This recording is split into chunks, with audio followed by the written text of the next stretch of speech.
Ինչպես արդեն տեղյակ եք, գտնվում ենք Ժեշովի ամենակենտրոնում, մասնավորապես շուկայի հրապարակում 1300 թվականներից եւ այս այն իմ ասած բանը կալոձեցն է, ջրհորն է, որտեղից որ մարդիկ ջուր են հավաքել, այս ավելի մոտիկ նայենք։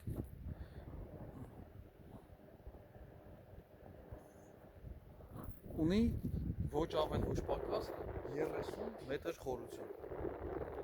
Սա դե Թադեուս Կոսիցկի արձանն է, որը որ իր համարվում է զորավար, ինչպես նաև ռազմական գործիչ եւ շինարար։ Ну, ստեղ էլ շինարարություն է գնում ամենուրեք։ Թարմացնում են, սա իմ հյուրանոցն է։ Ստեղ կաֆեներ են տարբեր, երեկոները ստեղ շատ վառ է անցնում։ Քանդակներ կան, նայեք ծառերը ի տարբերություն որոշ քաղաքների չեն կտրվում, չեն փոխարինվում սակուրաներով կամ նմանատիպ ծառերով, այստեղ պահպանվում են։ Սա դեռ ռատուշան էր, արդեն ասեցի, 1300 թվականից է շենքը սարքված։ Մեկ անգամ եւս հիշեցնեմ, որ ռատուշայի գլխին զանգ կար, այդ զանգը ազդարարում էր առևտրի սկիզբը եւ երեկոյան զանգը ազդարարում էր առևտրի ավարտը։ Այստեղ ներկայումս աշխատում է քաղաքապետը։ Իր արդեն իր սլուժեբնի ավտոն իջացրել է եւ հիմա վերևը աշխատում է։ Մի հատ հետաքրքիր օր կա այստեղ, տրադիցիոն, ինքը ֆեստիվալ է համարվում, ուսանողների օր, քանի որ արդեն ասել եմ նախորդ հոլովակում, որ համարվում է ուսանողական քաղաք եւ 300,000 բնակչից 100,000 ուսանող են, ինչպես այստեղից, այնպես էլ աշխարհի տարբեր երկրներից։ Ամառը մեկ օր կա, համարվում է ուսանողի օր։ Քաղաքապետը իջնում է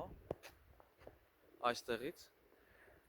բանալին հանձնում է ուսանողներին եւ ասում է տժժացեք ինչքան կարաք, ինչ ուզում եք արեք։ Իհարկե անհամություններ չեն անում շատ, բայց այդ օրը ներքին գործերի նախարարությունը Պոլշայի աչք է փակում ուսանողների չարաճճությունների վրա եւ այդ օրը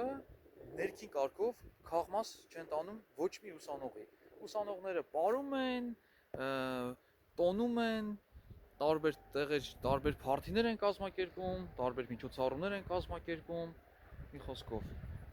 Եվ այսպես այդ մի օրը, ոնց որ ասած, քաղաքապետը տալիս է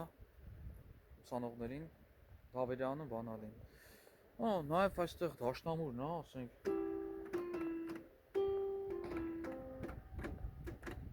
Այ լավ չի աշխատում, հա, նոտաները։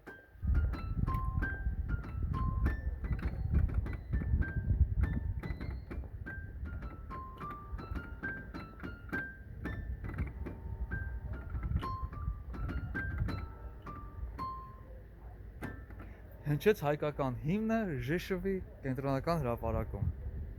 եւ հայտարարեց զանգը եկեղեցու։